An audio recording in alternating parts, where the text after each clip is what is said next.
pretty obvious that this is too much information all at once. I'm going to start by just teeing this up with nothing more than this. So I'm giving you the structure for the data first. Then when I'm ready to give you the data, I decide how to do that. So maybe I want to give you all the descriptions first, then I'll give you the solutions. Or maybe I want to go one by one horizontally. I get to decide that. I'm the one who tells the story. Notice that little point at the bottom, see detail on page 2. I'm going to marry this slide.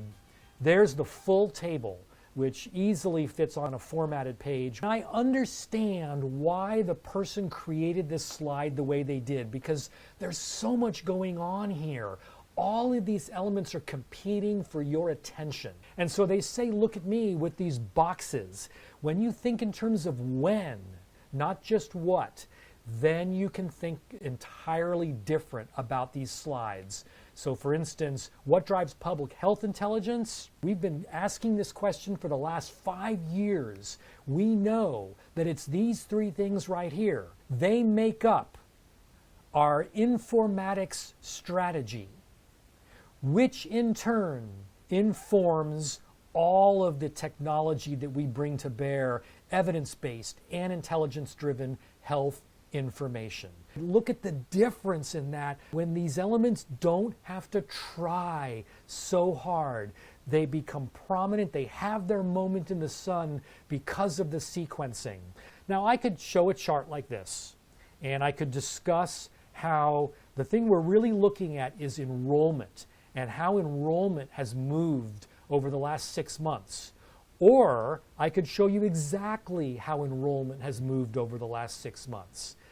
I'm going to use all of the tools available to me. Select both of these, nudge them down. Now I'm going to zoom way in so I can really see this exactly. And I'll use my nudge command, my micro nudge, hold the control key down with my arrow keys. Now I'm going to duplicate this slide again. And on this one, let me zoom out, I'm going to just bring that crane back up, or the cables back up to wherever I want them to be. Now what I want, I'm going to go back to the first slide, and I'm going to ask for the transition to happen automatically, and I'm going to ask for that on the second slide also. So this is going to be 3 slides that we're going to go across, starting here.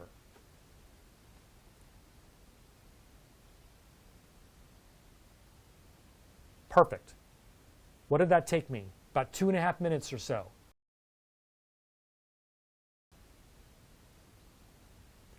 Completely unthinkable to try to use motion path along with spin to make that happen. In watching all these transformations, we should be asking, what would Rick do? WWRD. I've been immortalized. Gene says I'm putting WWRD on the wall in front of me. Ooh, I'm so honored. I made it to Gene's wall. That's cool. That's better than WTF, by the way. All right.